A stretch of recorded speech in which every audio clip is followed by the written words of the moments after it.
I came from the mud. Put it full drive and get out of here. Strong like a tree. Seriously? There's roots where I In stand. the mud. Oh, I've been running from the law. All right. that was a little hairy, a little dicey. So here we are on a Sunday. I don't normally work Sundays, and it's kind of a rainy Sunday. Got 3 cans to deliver today so that I can take tomorrow off. I have to run down to, I got to go see a doctor down in Boston. So I figured I would take you guys along on my easy little Sunday of dropping dumpsters in the rain. I want to cover 2 things today. First thing is, I had a subscriber mention that he wanted to see how the truck worked, how the switch and go system, how it worked, how it picked up and dropped cans, and my thoughts on it. So, and then the second thing we're going to cover is how to deal with contractors and some of my experiences dealing with 2 different types of contractors. Mainly the ones that pay and the ones that don't. But also a couple of other things relating to contractors. So let me go down here and get my coffee and my breakfast, and I'll be back with you. All right, so this is my switch and go, F550 switch and go. These are the dumpsters that I use. This is one style of dumpster.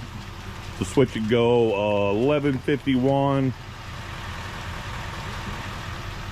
All right. I had a viewer that wanted to see how this worked, so let's show you how it works. First thing you do, you back up so that your rail is right about on that roller. Give yourself a little bit of room to work. Turn my remote on.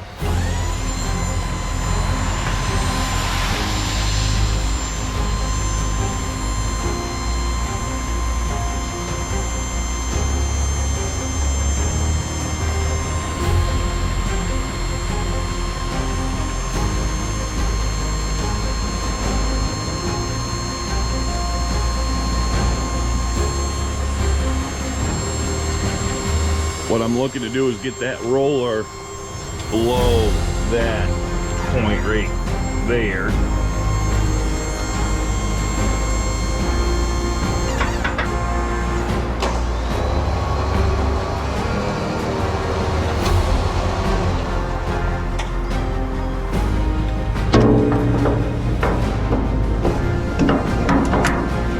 All right, hook my hook in.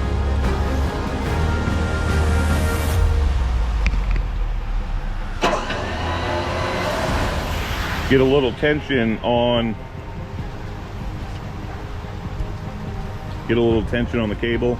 I do not let my cable sit into that little roller right here, because that's some kind of plastic roller. While it does hold some weight, I've heard of other people talk about it wears that out and kind of wears out the cable.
like the switch and go. It's a lot better than the trailer I had. I had a Raw Max trailer, which is the same as the Max XD. It got me into the business. That's really all I can say good about that. The pain in the ass to use. Once I got busy this past April, I saw this switch and go at a dealer in town. I thought about it for, well, probably about a month, and I went in, picked it up, sold my trailer and my 3 dumpsters that went with the trailer, and bought this and 4 more cans. The truck came with 1 can. I bought 4 more, so I got 5 right now. Ready to, I could easily sell another 5 every week. 5 or 10 every week. I'm sold out all the time. So it's definitely time to scale up. And this switch and go handles everything that I throw at it. Weight wise, we've done some big roofing jobs with it. Never an issue. Never an issue at all. So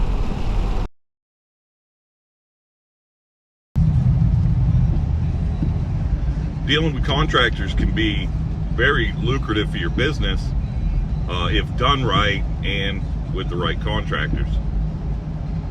One of the first problems that comes up with contractors is you really kind of have 2 mentalities when it comes to the contractor. Roofing contractors, typically, they want to get their dumpster, get it filled up, get the roof stripped, get it out of there. They're very good about doing, 1 or 2 days. So, you get your can back quick. They are a little heavy, but they pay for the weight, so it doesn't really bother me either way. As long as I'm under my registered weight for the truck, I'm fine. I don't want to go overweight. Now, the other mentality of contractors, and typically these are the building contractors, remodeling contractors, they want to sit on your can for a month. I just had one. I just had a contractor doing this, a very big deck with a ramp and the whole 9 yards for a business. He held on to that thing for 5 weeks. Well, I don't actually have the inventory, to do that. He had told me it was going to be a week. Well, he ended up having it for 5 weeks. The overweight on it was $700 freaking dollars. So he paid for the original rental. He got a dumper return in the middle, or an exchange in the middle of that, and then he had all of his weight.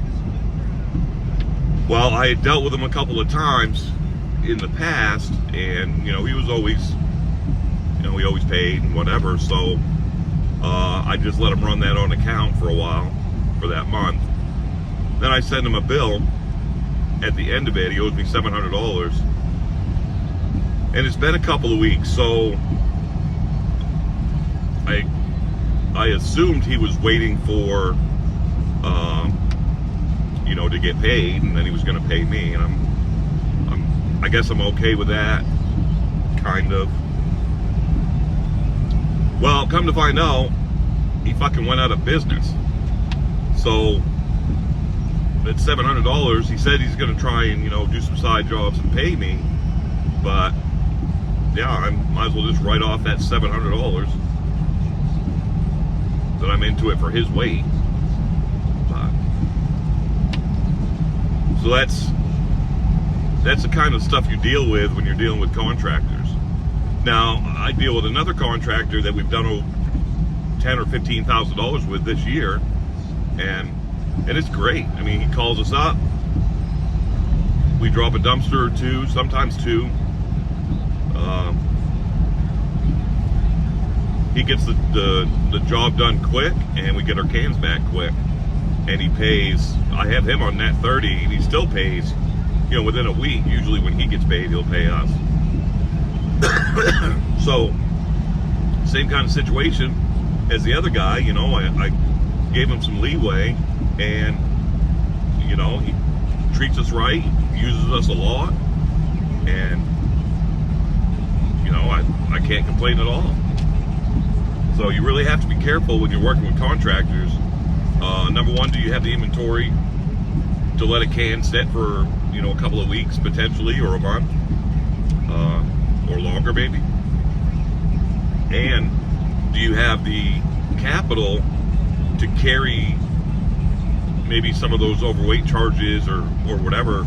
Can you carry that accounts receivable aging for a week or two, and do you really need your money right now to get the dump paid? I don't. I have capital ahead, so you know, I'm okay with that.